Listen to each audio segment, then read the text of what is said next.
Chitraksha record कर लेना तू भी। चित्राक्ष।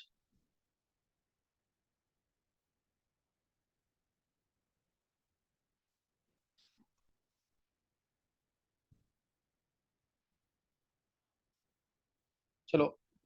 अच्छा, अभी मैं जल्दी से पेपर डिस्कस कर रहा हूँ, मैं एक बार तुम पेपर का मतलब इसको फील करना कि किस टाइप का पेपर आया हुआ है, और पेपर तुमसे हो सकता है कि नहीं हो सकता, ऐसा सोचना है बिल्कुल, क्वेश्चन ढंग से देखना। और तुम लोगों ने ट्राई कर लिया हो एक बार पेपर स्टार्ट करने से पहले, ट्राई कर रखा है सबने एक बार? पेपर फर्स्ट है, जल्दी होगा तो पेपर टू भी करूँ करवाऊंगा भी, नहीं तो फिर कल करेंगे। Close vessel contains 10 gram of an ideal gas at 300 Kelvin which exerts to atmospheric pressure atmosphere pressure at the same temperature 80 gram of another ideal gas y is added to it and the pressure becomes 6 atmosphere। यानी y को add करने से 4 atmosphere pressure बढ़ गया है। y को add करने से 4 एटमॉस्फेयर प्रेशर बढ़ गया है। तो उसको सिंपल करना, सिंपल तरीके से करना बिल्कुल। निश्चय एक बार नीचे करो जरा, स्पेस होगा नीचे शायद। हाँ बस सही। तो इसमें पहली, जब पहली गैस थी एक्स गैस, तो पी एक्स, सही ना, पी एक्स क्या होगा, P X into volume is equal to N R T, first gas के लिए, और ऐसे ही वाई गैस के लिए। तो ये आ जाएगा, ये आ जाएगा, प्रेशर पहला है 2 एटमॉस्फेयर, वॉल्यूम वी,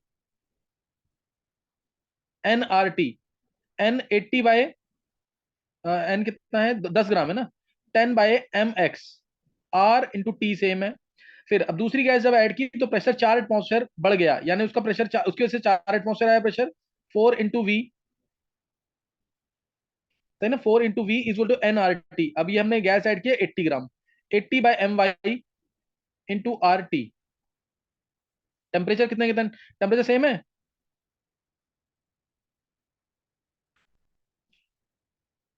तो यहाँ पे अगर यस। दोनों को डिवाइड, हाँ तो दोनों को डिवाइड कर देते हैं, तो M X by M Y आ जाएगा। डिवाइड करने पर कितना आ रहा है, M Y, M X by M Y,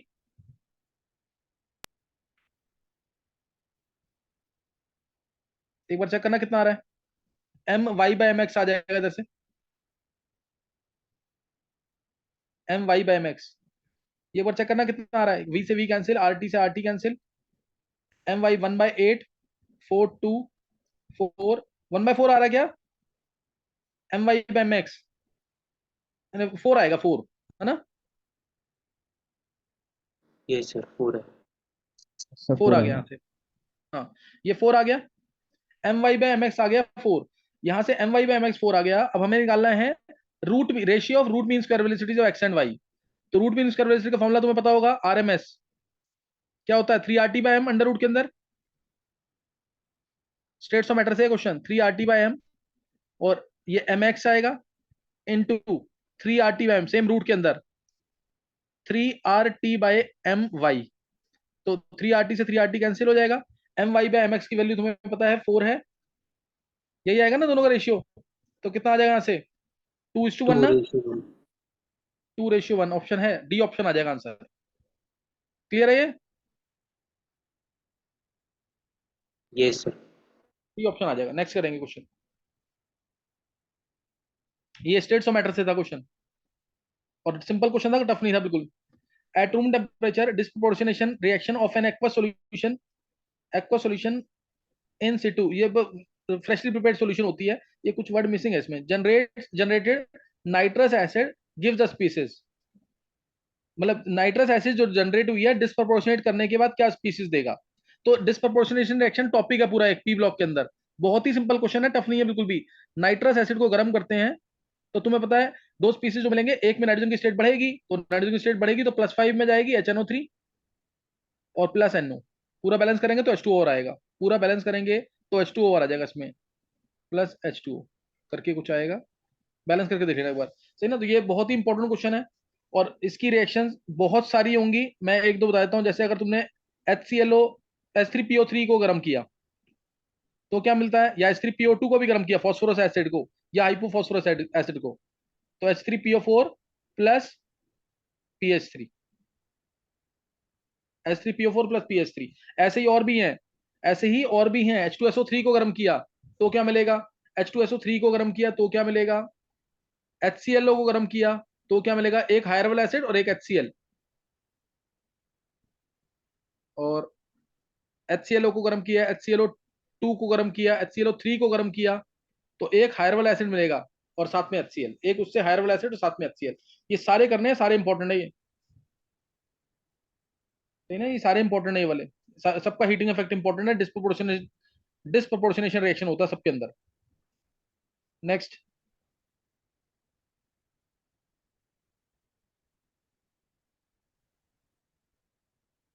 ये टॉपिक करना है जरूर ढंग से, ये याद कर लेना टॉपिक, ये करना है पूरा। एक पूछा इसने अभी, फिर ये आज क्लास में हुआ था, एस्पार्टेम एंड आर्टिफिशियल स्वीटनर, याद है ना वो, जब उसमें भी कराया बायोमोलिक्यूल्स के अंदर। Is a dipeptide aspartyl phenyl alanine methyl ester. देखो एस्पार्टाइल यानी पहले एस्पार्टेम आएगा और उसके बाद phenyl alanine ester, phenyl alanine methyl ester, जब दोनों कंबाइन करेंगे ये एस्पार्टिक एसिड। ध्यान है ना, पूरा क्लास में हुआ है यस सर। ये CHNH2COOH, ये आ जाएगा, प्लस फिनाइल एलानिन एस्टर, ये phenyl alanine ester CH2, R की जगह, आर की जगह ये आ जाएगा यहाँ पे NH2 और COOCH3। बस इसमें से H यहाँ से, OH यहाँ से बाहर निकालेंगे और आंसर आ जाएगा, सही ना, आंसर निकाल लेना इसमें, निकालोगे आंसर इसमें। Yes sir, B option. हाँ, और उसका आंसर क्या आएगा, मैंने पीछे का आंसर नहीं बोला शायद, सेकंड का आंसर निकालना क्या है,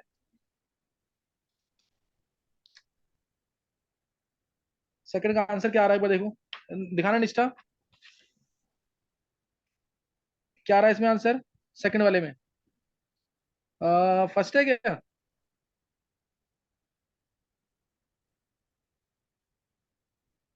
HNO3NO, यही आएगा फर्स्ट, ए होगा आंसर, है ना, ए आंसर होगा, चेक कर लो एक बार।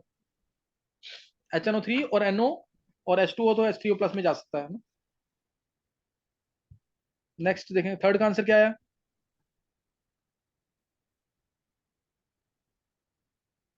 बी। थर्ड का आंसर इसको देखकर बी आ रहा है, इसको देखकर खुद निकालना, इससे वेज डैश से कोई फर्क नहीं पड़ेगा, एक ही आंसर आएगा बी। नेक्स्ट, फोर्थ,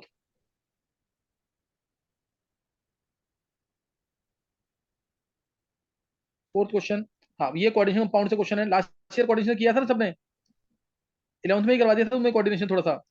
इसने बोला जिसमें select the option in which each complex in set first में जो है ज्योमेट्रिकल होनी चाहिए, और and the two complexes in set second are ionisation isomers, are ionisation isomers. मैं भी एक बहुत छोटी सी बात बता रहा हूँ, ज्योमेट्रिकल आइसोमर्स होगी, ज्योमेट्रिकल आइसोमर्स होगी जब वो ऑक्टाहेड्रल कॉम्प्लेक्स होगा या फिर स्क्वायर प्लेनर, ऑक्टाहेड्रल या स्क्वायर प्लेनर, ज्योमेट्री निकालनी है तुम्हें खुद, ये ऑक्टाहेड्रल या स्क्वायर प्लेनर।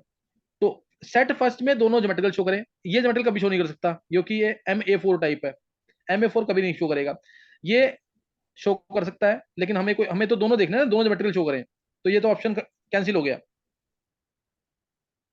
और आयनेशन आइसोमर्स की पहचान होती है एक नेगेटिव आयन अंदर एक नेगेटिव आयन बाहर, उससे ही काम चल जाएगा, एक नेगेटिव आयन अंदर एक नेगेटिव आयन बाहर। तो जब ज्योमेट्रिकल शो नहीं कर रहा तो इसलिए मैंने इसको छोड़ दिया। दूसरे वाले केस में ज्योमेट्रिकल शो कर रहा है फर्स्ट वाला, और ये भी ज्योमेट्रिकल शो करेगा, सही है, लेकिन लास्ट वाला जो है ये ज्योमेट्रिकल शो नहीं करेगा, ये शो करेगा कोऑर्डिनेशन आइसोमर्स, दोनों कॉम्प्लेक्स है ना कैटायन एंड एन, तो ये कोऑर्डिनेशन आइसोमर्स शो करता है, इसलिए ये भी नहीं होगा। सी ऑप्शन में पहला वाला ज्योमेट्रिकल MA3B3 बिल्कुल शो करेगा, geometrical COEN whole twice geometrical show करेगा। सेट सेकंड में ये आयनेशन शो करेगा, हाँ करेगा, एक नेगेटिव आयन अंदर एक नेगेटिव आयन बाहर, और फॉर्मूला भी सेम है, एक नेगेटिव आयन अंदर एक नेगेटिव आयन बाहर, तो ये यही आंसर होगा सी। ये भी नहीं समझ आएगा, अगर जिसने कर रखा होगा इसमें तभी समझ आएगा, सही ना, इसको बाद में ट्राई करना इसको। फिफ्थ क्वेश्चन, ये इजी है लेकिन क्वेश्चन बहुत बहुत ही इजी क्वेश्चन है ये। अब यहाँ मल्टीपल चॉइस आ गए क्वेश्चन ना, ये क्लियर है कि नहीं, ये बहुत इजी क्वेश्चन था ये वाला। किसी को समझ आया तुम में से अभी, अभी चैप्टर कर नहीं रखा है, लास्ट ईयर थोड़ा सा कराया था, अगर उसका ध्यान हो तो बात अलग है। हाँ, फिफ्थ क्वेश्चन, ये तो एटॉमिक स्ट्रक्चर से दिख ही रहा है तुम्हें। among the following the correct statement for electrons in an atom is R। तो uncertainty principle rules out the existence of definite paths for electrons, बिल्कुल सही है, अनसर्टेनिटी प्रिंसिपल की वजह से ही बोला, why Bohr's concept of definite orbits is replaced by Heisenberg's concept of probability. तो पहली लाइन तो बिल्कुल करेक्ट है, क्योंकि इसने डेफिनेट ऑर्बिट्स का पाथ नहीं दिया था, सही ना, डेफिनेट ऑर्बिट्स के बारे में इसने गलत बोल दिया था कि बोहर्स का कंसेप्ट इसलिए गलत है ना, क्योंकि वेव नेचर होता है इलेक्ट्रॉन का। अच्छा, उसके बाद है energy of an electron in 2s orbital of an atom is lower. Then the energy of an electron that is infinitely far away from the, तो 2s की एनर्जी जैसे जैसे न्यूक्लियस से जाते हैं दूर तो एनर्जी बढ़ती है, -13.6 z² बाय n², तो 2s की एनर्जी, 2s यानी n की वैल्यू 2 पुट करनी है, और 2 पुट करेंगे और एक बार इन्फिनिटी पुट करेंगे तो किसकी एनर्जी ज्यादा होगी? इन्फिनिटी वाले की ना। न्यूक्लियस से दूर जाएंगे तो एनर्जी बढ़ती है, नेगेटिव साइन है ना इस वजह से। अच्छा, according to Bohr's model the most negative energy value for an electron is given by n=1। Most negative value सही है, n=1 पे ही होगी, वो दिख ही रहा है इस इक्वेशन से।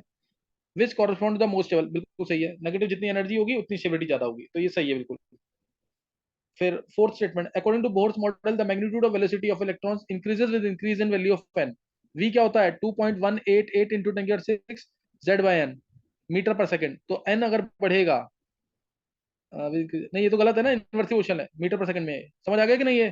तो ABC आंसर आ जाएगा। नेक्स्ट,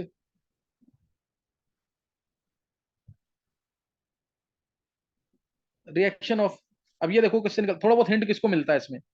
यहाँ पे तुम्हें दिखेगा कि ऑर्गेनिक चल रही है, मतलब कन्वर्जेंस चल रही है, जो तुम्हें मैं शुरू से बोल रहा हूँ। Reaction of isopropyl benzene, cumene हो गया ये,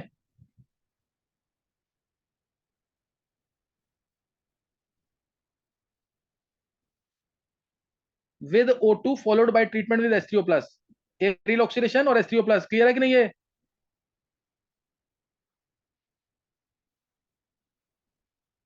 क्या मिल जाएगा इसमें? Phenol forms plus phenol, acetone.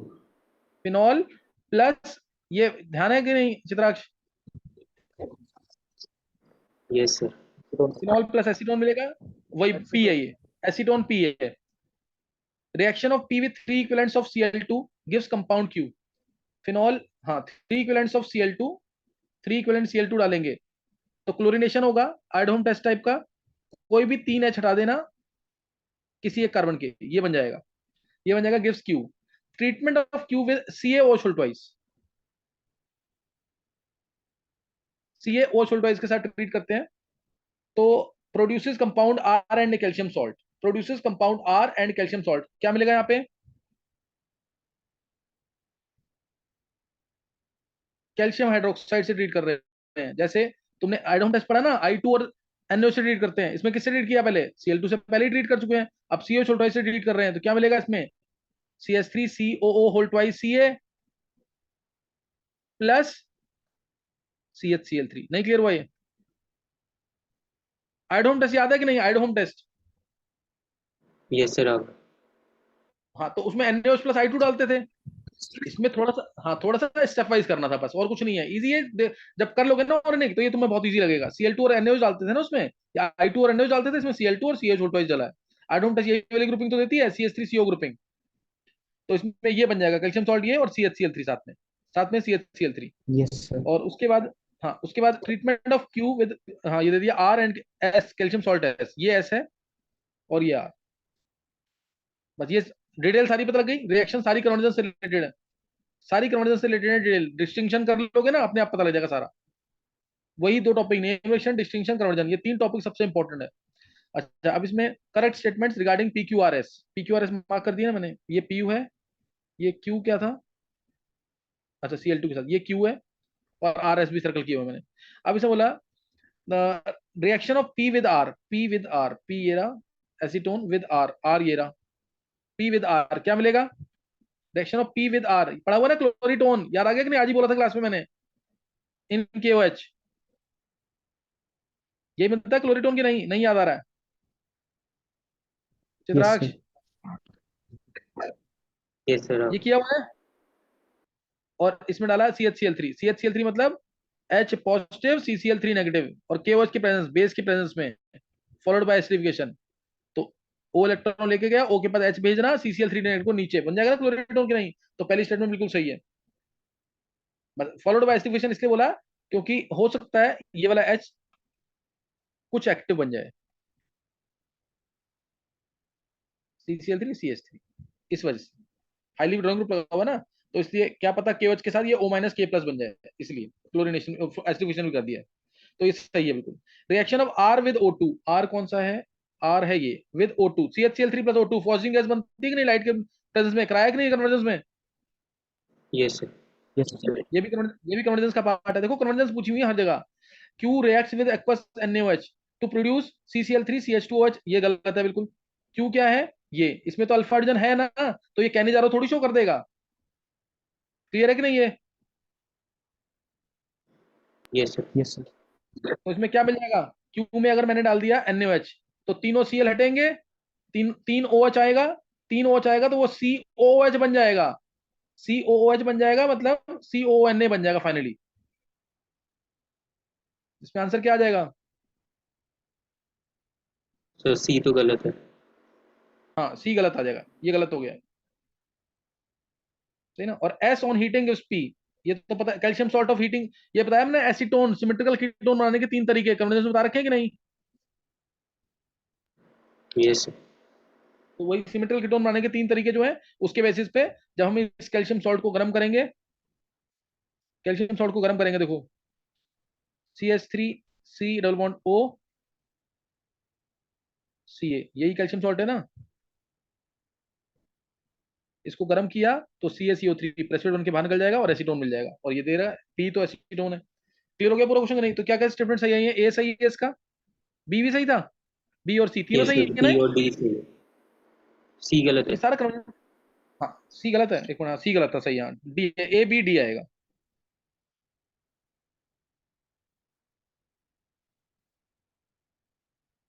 A B D आ जाएगा। अब नेक्स्ट क्वेश्चन देखेंगे। देखो बेसिक क्वेश्चन है बिल्कुल सारा, कोई कोई भी इसमें नहीं पूछा हुआ क्या डिटेल, बिल्कुल बेसिक क्वेश्चन है। रिएक्शन में करने से हल्का बहुत आना चाहिए, लेकिन रिएक्शन में छोड़ नहीं सकते, वही मेन ऑर्गेनिक है।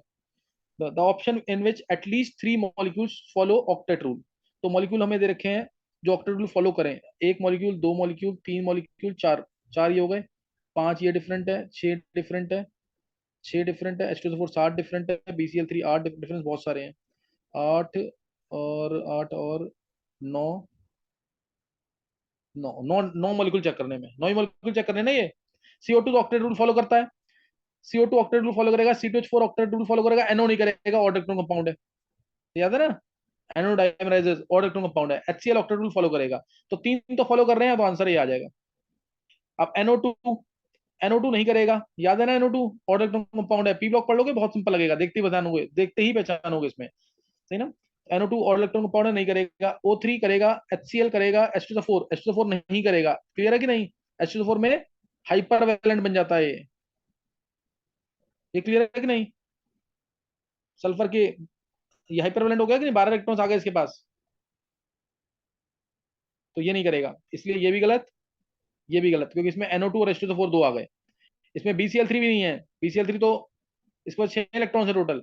NO भी नहीं, H2SO4 भी नहीं, NO2 भी नहीं, इसमें तो चारों नहीं है। और CO2 BCl3, BCl3 नहीं है इसमें, CO2 है, O3 है, ये भी करेगा, सही ना। A और D आंसर है इसका। क्लियर है कि नहीं ये? H2SO4 हाइपर वैलेंट है। क्लियर है कि नहीं ये? Yes, sir. नेक्स्ट,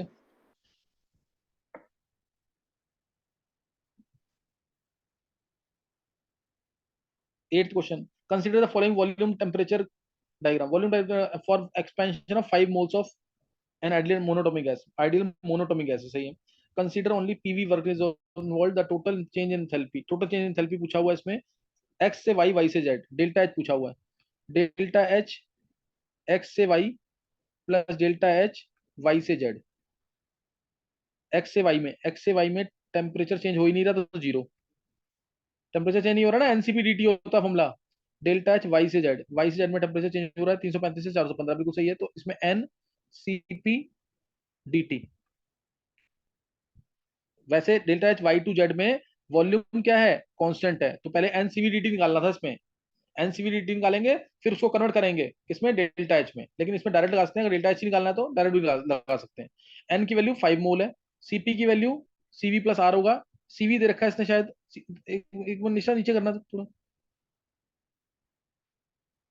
ये रहा सीवी दे रखा है ना इसमें, सीवी 12 है और सी आर है 8.3, तो 12 प्लस 8.3 20.3 आ जाएगा। सीपी होता है ना CV plus R into D T कितना है, 415 में से 365 और 15 80, 80 आ जाएगा, ये 80 आ जाएगा, यही है ना आंसर इसका। एक बार चेक करना आंसर ये आ रहा है क्या?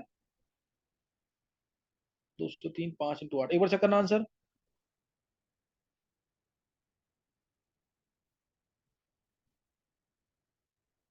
कितना आ रहा है चित्राक्ष?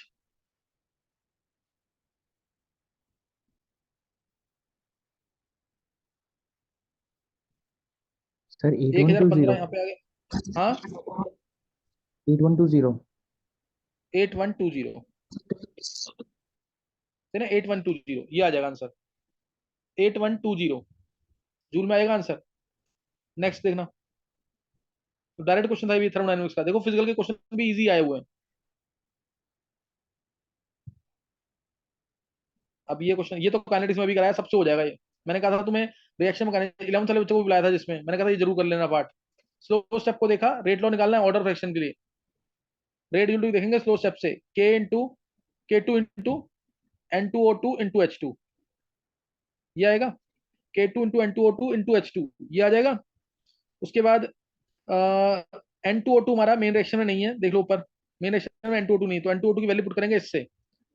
तो K1/K−1 N2O2 अपॉन में NO का स्क्वायर। तो N2O2 की वैल्यू आ गई। N2O2 की वैल्यू निकाल ली यहाँ से, क्या होगी? K1/K−1 इंटू NO का स्क्वायर। तो रेट आ गया यहाँ से K2 into K1/K−1 into N2O2 की वैल्यू पुट की NO का स्क्वायर इंटू H2 है ही ऊपर। पुट करने के बाद, इस इक्वेशन में पुट करने के बाद आंसर आ गया थर्ड ऑर्डर 2+1। क्लियर हुआ कि नहीं ये? नहीं क्लियर हुआ? Yes yes sir. तो ये आ जाएगा नेक्स्ट क्वेश्चन, ऑर्डर 3 आ जाएगा ये। अब क्वेश्चन देखो, फिर ऑर्गेनिक आ गई। ऑर्गेनिक भरी पड़ी है पूरे में। रिएक्शन कन्वर्जेंस तो तुम याद ही कर लो, ताकि वहां पे एक भी क्वेश्चन गलत ना हो, अभी जो प्रैक्टिस में भी हो तो। Complete reaction of acetaldehyde with excess formaldehyde. Acetaldehyde with excess formaldehyde, क्या किसी को टॉलरेंस रिएक्शन याद है? कितनी बार आ चुकी है पेपर में, आईआईटी के अंदर? एसिडल्डिहाइड विद फॉर्मल्डिहाइड, 3 अल्फा हाइड्रोजन है इसके पास।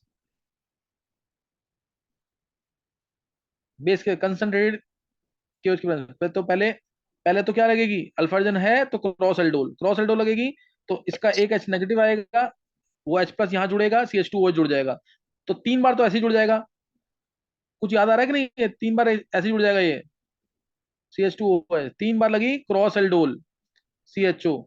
अब चौथा जो HCHO आएगा, फोर्थ HCHO एक्सेस में था ये, सही ना? एक्सेस फॉर्मल्डिहाइड लिखा हुआ है यहाँ पे। तो वो चांस के साथ कंसंट्रेटेड अब लगेगी कैनिदारो। तो HCHO तो ज्यादा रिएक्टिव होता है, ऑक्सीडाइज ही होगा, HCO Na बनाएगा या HCO नेगेटिव बनाएगा, और ये रिड्यूस होगा तो CH2OH होल 4C आ जाएगा। ये रिड्यूस होगा मतलब ये CHO भी CH2OH में चला जाएगा। तो ये आ जाएगा CH2OH होल 4C। ये क्लियर हो गई बात की नहीं? CH2OH whole 4C। अब इसने बोला ये P और Q मिले हैं, P और Q। Compound P does not give Tollens test. Compound P ये वाला होगा, ये टॉलरेंस टेस्ट नहीं देगा, ये P है, CH2OH whole 4C। whereas Q on acidification gives positive, ये एसिडिफिकेशन कर देगा इसका। तो only acid which response to Tollens test is HCOH। Reason, क्योंकि इसके अंदर CHO ग्रुपिंग है, ये ना HCHO CHO ग्रुपिंग है, इसलिए ये टॉलरेंस टेस्ट देता है। तो ये Q है फॉर्मिक एसिड, और ये है पेंटा एरिथ्रिटॉल, तुम्हें याद होगा एक्सप्लोसिव कंपाउंड वाला, ये क्लास में कराया हुआ है। Treatment of P with excess of cyclohexanone, treatment of P with excess cyclohexanone in presence of catalytic amount of para-toluene sulfonic acid, PTSA, PTS भी बोलते हैं इसको, gives compound R, sum of the number of methylene groups in and oxygen atoms in R is। अब यहाँ पे हल्का सा नया किया है, लेकिन मैंने तुम्हें बोला था ना कि प्रोटेक्शन वाले क्वेश्चन बहुत सारे दिए हुए हैं, मोजिंगो रिडक्शन वाला है, देखोगे। अब ट्रीटमेंट इसका कर रहे हैं P का, है ना, P का विद साइक्लोहेक्सेनोन। P ये रहा, ये P मैं यहाँ बना रहा हूँ, C CH2OH CH2OH CH2OH CH2OH, ये आ गया। और साइक्लोहेक्सेनोन याद आई रिएक्शन की नहीं? ये एसिडल फॉर्मेशन जो कराया हुआ तुम्हें मैंने, साइक्लोहेक्सेनोन साइक्लोहेक्सेनोन, नहीं याद आया अभी भी? ये H2O यहां से बाहर, H2O यहां से बाहर, और ये आंसर आ गया C CH2 CH2, और CH2 से जुड़ेगा यहाँ पे ओ बचा हुआ ना एक, ओ, ओ, और यहाँ पे आया 6 की रिंग, ये 6 की रिंग,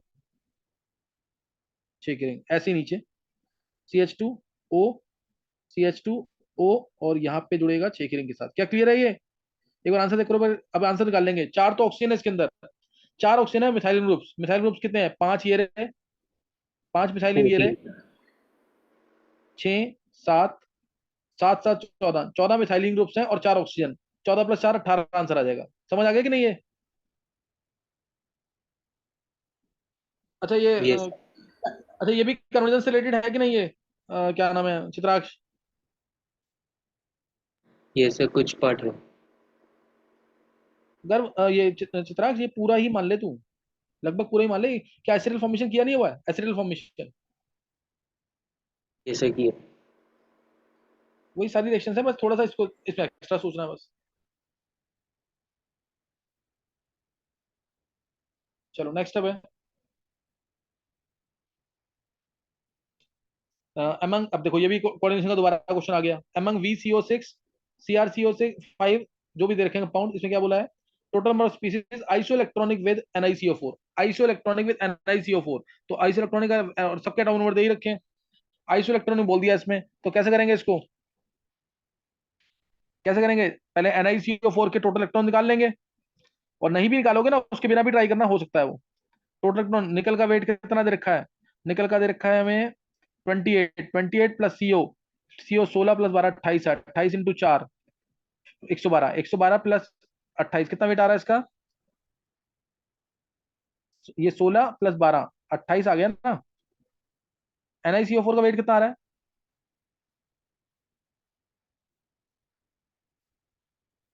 और नहीं, अगर इसको नहीं भी निकालना ना, तो बहुत सिंपल तरीके से सोच लो, ये 28 है, इसमें 6 है, ये तो हो ही नहीं सकता।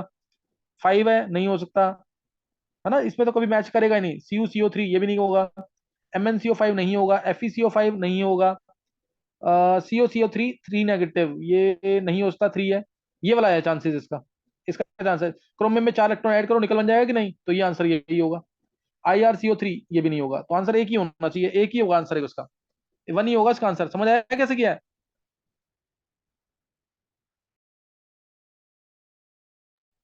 ये क्लियर हुआ कि नहीं?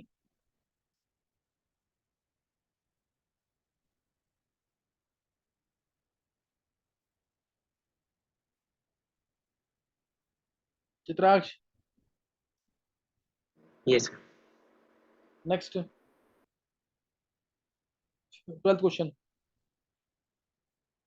12th क्वेश्चन देखो। In the following reaction sequence the major product P is formed.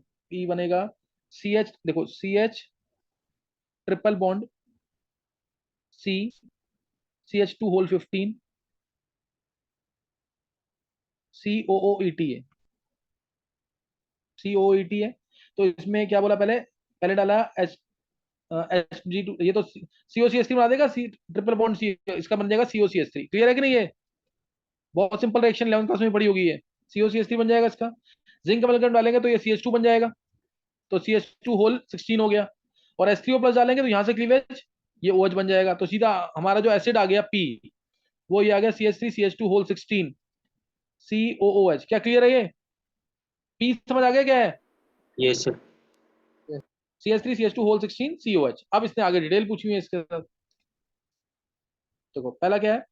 Glycerol react with excess P से ग्लिसरॉल। ये तुम्हें अगर याद होगा ना, ये वैसे मैंने तुम्हें करा रखा है। ये रिएक्शन जो है सपोनिफिकेशन रिएक्शन है, ट्राइग्लिसराइड बनता है इससे। ट्राइग्लिसराइड सोप की प्रिपरेशन में इसका किए, ये शायद तुमने सरफेस में किया हो, नहीं किया है? सर ये किया। CO, हाँ COOH CH2 whole 16 C H और OH बना CH3।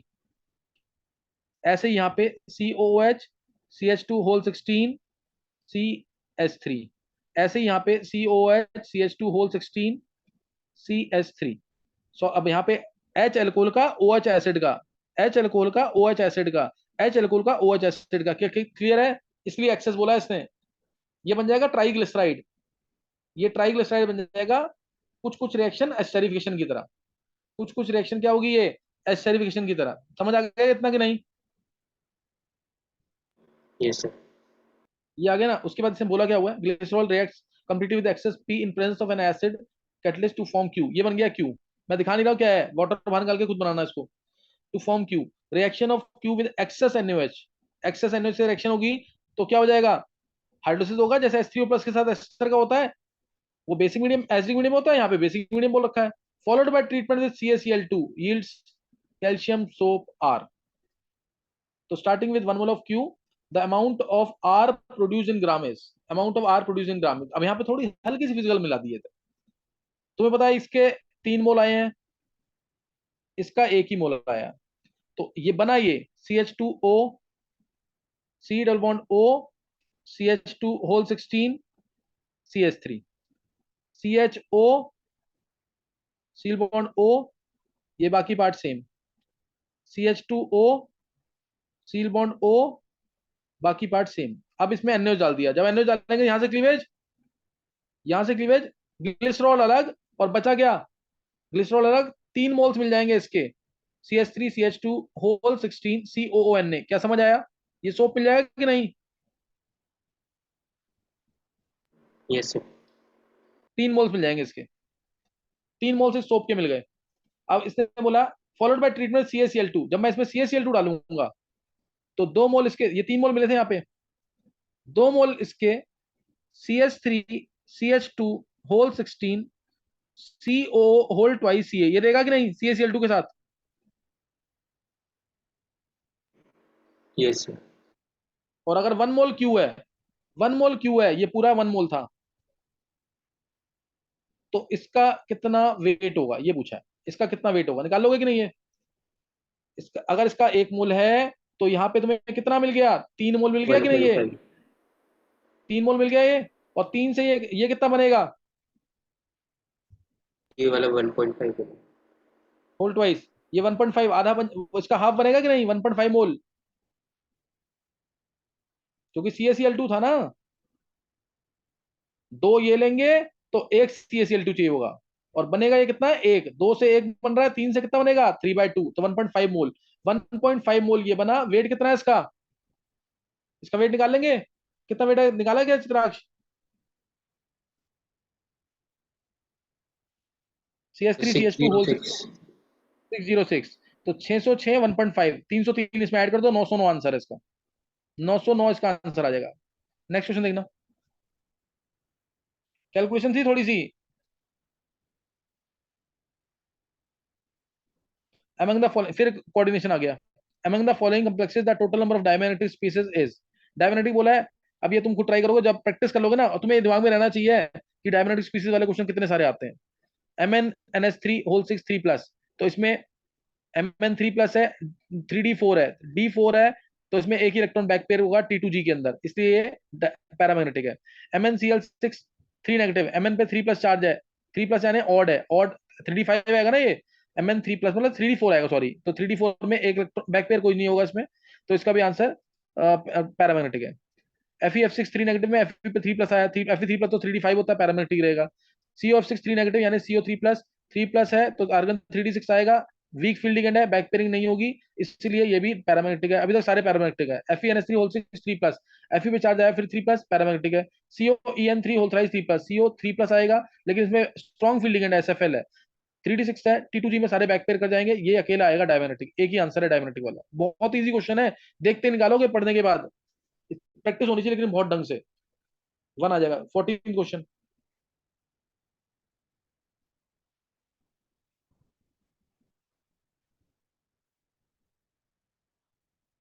ये बेस्ट क्वेश्चन। कंडक्टोमेट्रिक टाइट्रेशन का पढ़ा हुआ ना, मैंने कराया था कि नहीं इसे, कंडक्टोमेट्रिक टाइट्रेशन कर्व। टाइट्रेंट लिया है, volume of titrant of higher concentration is added to a larger volume of titrate. Titrant का, टाइट्रेंट जो है स्मॉल वॉल्यूम है, ध्यान रखना, टाइट्रेंट जो टाइट्रेट कर रहा है उसका वॉल्यूम कम है, और टाइट्रेट जो टाइट्रेट हो रहा है उसका वॉल्यूम ज्यादा है, जो टाइट्रेट हो रहा है उसका वॉल्यूम ज्यादा है। क्या क्लियर है ये इतना पार्ट। Yes, sir. अब नीचे करना है एक बार जरा, कंडक्टेंस मेजर किया है, वॉल्यूम प्लॉट करना है।